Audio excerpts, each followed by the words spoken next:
2025 में solar system के साथ बैटरी कौन सी लगानी चाहिए? मार्केट के अंदर देखा जाए तो आप लोगों को लेड एसिड बैटरी मिलती है, ट्यूबुलर मिलती है, ड्राई मिलती है। इसके अलावा आप लोगों को लिथियम आयन बैटरी मिलती है और भी बैटरी हैं। तो आप लोग इनमें से कौन सी बैटरी चूज करके अपने सिस्टम के साथ लगा सकते हैं?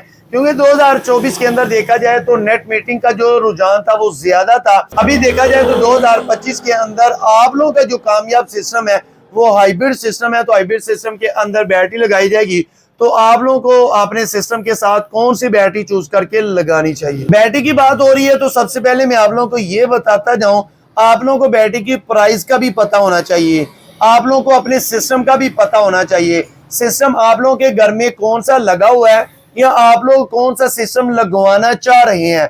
अगर आप लोगों का कोई छोटा घर है जिसके अंदर 1 किलोवाट से लेके तकरीबन कोई 4-5 किलोवाट तक सिस्टम है, तो फिर तो आप लोग मेरे ख्याल से कोई लेड एसिड या ट्यूबुलर बैटरी के अंदर जा सकते हैं।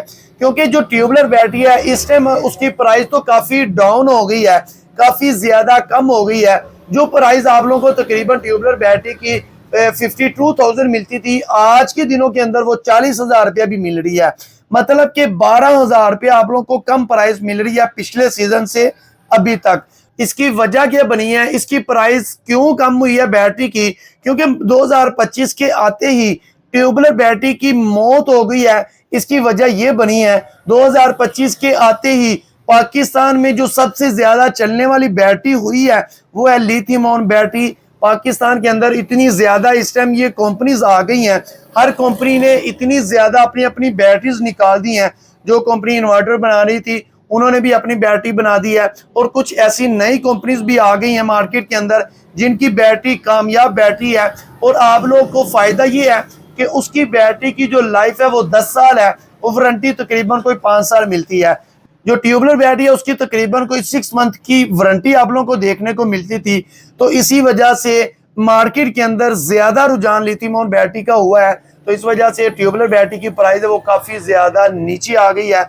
अगर आप लोग कोई 3-4 किलोवाट का सिस्टम लगाते हैं तो उसके साथ 2 बैटरी लगती है, तो मेरे ख्याल से फिर आप लोग कोई लेड एसिड या ट्यूबुलर बैटरी लगा सकते हैं। क्योंकि उस सिस्टम के अंदर सिर्फ और सिर्फ आप लोगों ने बैटरी से बैकअप लेना होता है। तो बैकअप के लिए अगर आप लोग कोई लेड एसिड की छोटी बैटरी भी लगा लेती हैं तो आप लोगों का सिस्टम कामयाब रहेगा, आप लोगों को फायदा होगा। ये नहीं कि आप लोग अब बैटरियों के ऊपर ही पैसे लगाते रहें, क्योंकि जो आप लोगों ने बचत करनी होती है वो बैटरियों के ऊपर पैसे लगा देंगे तो मेरे ख्याल से आप लोगों को कोई खास फायदा नहीं होगा। बकाया बात कर लेते हैं लिथियम आयन बैटरी की। अगर आप लोगों का 5 किलोवाट, 6 किलोवाट या इससे ऊपर सिस्टम है 10 किलोवाट, 20 किलोवाट का हाइब्रिड के अंदर, तो फिर आप लोगों को लिथियम आयन बैटरी के अंदर जाना चाहिए। क्योंकि अगर आप लोग 4 बैटरी लगाते हैं 5-6 किलोवाट के सिस्टम के साथ, तो 4 बैटरी ट्यूबुलर की लेके जाते हैं तो तकरीबन 2 लाख के राउंड बोर्ड आप लोगों की सिर्फ और सिर्फ बैटरी बनती है।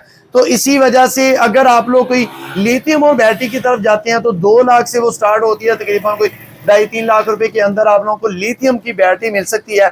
उसका फायदा भी ये होगा कि उसकी वारंटी भी ज्यादा है, उसकी लाइफ भी ज्यादा है। अपने माइंड में ये भी रखिएगा लिथियम आयन बैटरी का जो बैकअप है वो कम होता है, tubular battery, lead acid battery का बैकअप थोड़ा ज्यादा होता है। तो यहाँ पर मैं आप लोगों को यही कहूंगा, अगर 5 किलोवाट से ऊपर सिस्टम है आप लोगों का, फिर आप लोग लिथियम आयन बैटरी की तरफ जाएं। लेकिन अगर आप लोगों का 4 किलोवाट या इससे नीचे सिस्टम है, फिर आप लोगों को तकरीबन कोई लेड एसिड या ट्यूबुलर बैटरी के अंदर जा सकते हैं। मुख्तसर से वीडियो के अंदर आप लोगों को बताने का मकसद ये है कि 2025 के अंदर जिस तरह नई टेक्नोलॉजी के पैनल इन्वर्टर आए हैं, इसी तरह नई टेक्नोलॉजी वाली लिथियम आयन बैटरी मार्केट के अंदर आ गई है।